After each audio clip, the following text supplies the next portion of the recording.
Hello, everyone, and welcome to Joba Network. Today, I want to dive into a topic that impacts all of us deeply, our careers. Everyone wants to feel valued and see the fruits of their hard work recognized. However, many people find themselves stuck despite long hours and meticulous efforts to tick every box in their job description. Why do some individuals seem to surge ahead while others struggle to gain traction? That's where the book, The Unspoken Truth for Career Success, comes in. Challenges the traditional notion that hard work alone is enough. Instead, it encourages a deeper look at how organizations truly function, how to stand out by solving real problems, and how to clearly showcase your value so that it resonates with decision makers. Speaking of visibility, platforms like Joba Network help professionals build trusted on-chain reputations, making it easier for your skills and achievements to stand out. By the way, we have a dedicated video that explains the concept of on-chain identity and how it can help you unlock better career opportunities. So after watching this, go ahead and watch that video also.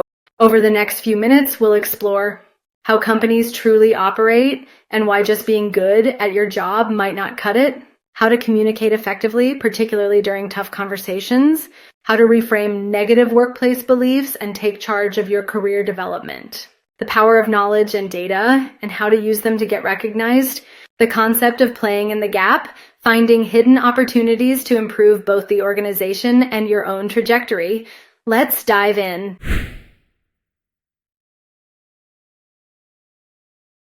A central insight from the book is that companies are neither purely benevolent nor inherently exploitative. They're established to be profitable, thrive on revenue generation, and push for efficiency. It's not necessarily heartwarming, but it's the reality for most businesses, from small startups to Fortune 500 giants. Why should this matter to you? Because when you propose a new initiative, request a raise, or recommend additional resources, framing your proposal around the organization's bottom line is crucial. If you highlight how your idea or contribution aligns with profitability, whether through cost reduction or revenue growth, you set yourself up for a much more favorable response. Let's say you're a marketing coordinator with an innovative campaign idea. You could say, I have a cool concept. Can we allocate a bigger budget? Or you could say, I've done market research that suggests this campaign could boost leads by 20%. That translates to an estimated revenue increase of X dollars. Here's the data to back it up. The latter approach not only sounds more compelling, but also directly addresses the organization's goals. You're speaking the language of ROI, and that's the language that typically moves the needle with decision makers. Key takeaway, study your company's priorities. If the focus is cost saving, present ideas that reduce expenses. If the goal is entering new markets, develop strategies tailored to that expansion. Granted, these conversations can be tough, especially when they involve discussing pay, performance reviews, or role changes. The book urges a direct approach. Ask for honest feedback. Could you share your thoughts on how I handled the last project? What might I improve next time? Seek clarity on expectations. I want to confirm my top priorities for this quarter. Could we outline the key objectives so I can focus on what matters most? Open, genuine communication builds trust over time. If people see that you consistently seek clarity and invite feedback, you'll develop a reputation as someone who values transparency and takes initiative to address real issues.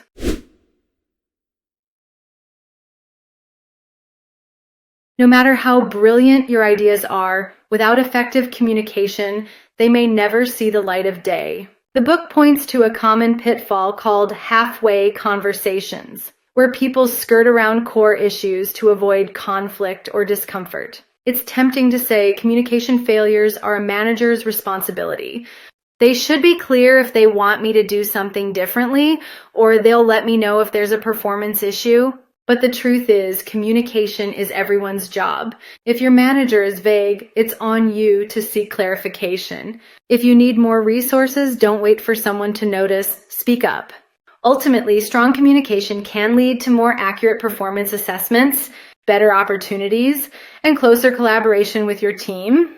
This is where Joba Network comes in by creating a transparent on-chain record of your professional engagements. Becomes easier to have confident conversations about your skills and contributions when your credibility is already validated.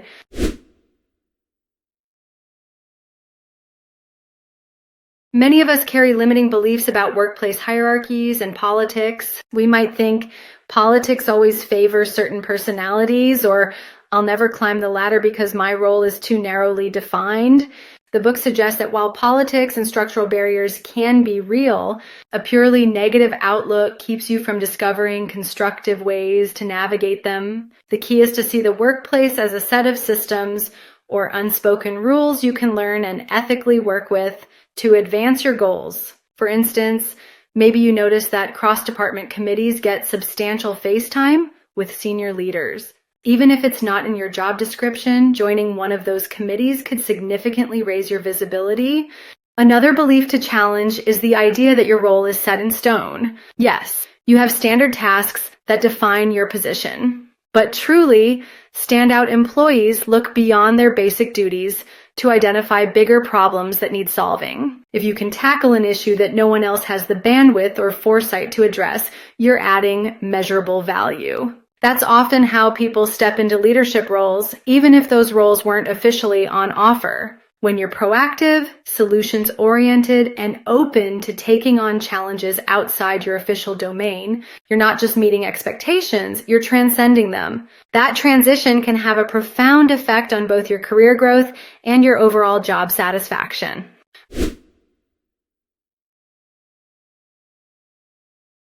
A recurring theme in the book is that being data savvy can set you apart. In environments where everyone has an opinion, facts and figures carry extra weight, but you don't need to be a numbers wizard. It's often enough to track key metrics relevant to your role, stay informed on industry trends, and understand the broader business environment. When you back up your requests, ideas, or performance claims with evidence, like customer feedback, historical sales data, or cost analyses, you elevate the conversation from speculation to substance. For example, if you spot that your team's client retention is dropping and can link it to a specific gap in service, you can propose a targeted solution, complete with the financial benefits of fixing the issue. Keeping a record of your personal achievements, quantified whenever possible, also comes in handy during reviews or salary negotiations. Numbers provide a clear, objective measure of your impact. Much harder to dismiss than vague statements.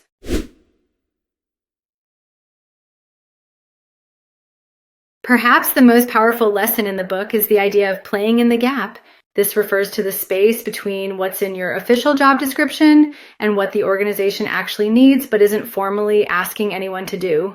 These are often overlooked or neglected areas where you can step in to make a significant difference. Why is this approach so effective? Because you're not just fulfilling your basic duties, you're identifying and solving problems that no one else has addressed.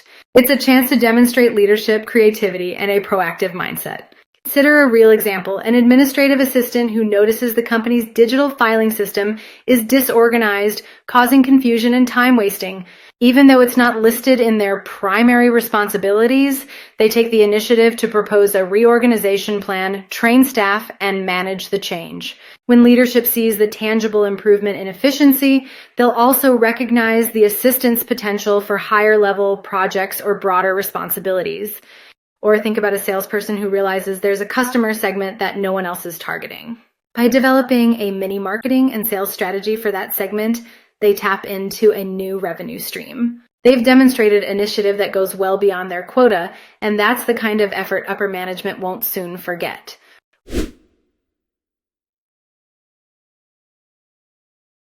The overarching message from the book is that you have more power over your career than you might believe. Yes, external forces like market conditions and organizational charts can affect you, but you can still shape your path by applying the strategies we've covered. Understand how companies really operate.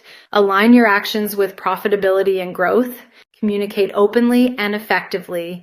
Don't rely on others to set the tone or bring up important issues. Challenge negative assumptions.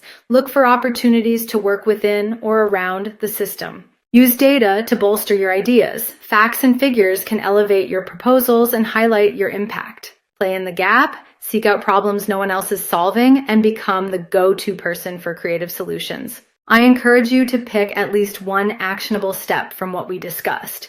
Maybe you'll start gathering data for a project you believe in. Maybe you'll finally have that open conversation with your manager about career goals.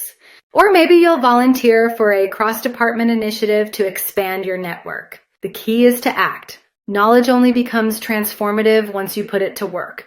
Thank you for your time today. I hope these insights encourage you to take ownership of your professional journey. If you have any questions or stories about how you've applied these strategies or plan to, I'd love to hear them. Here's to forging a more fulfilling, dynamic, and successful career path, one that you design rather than simply inherit. Best of luck to all of you.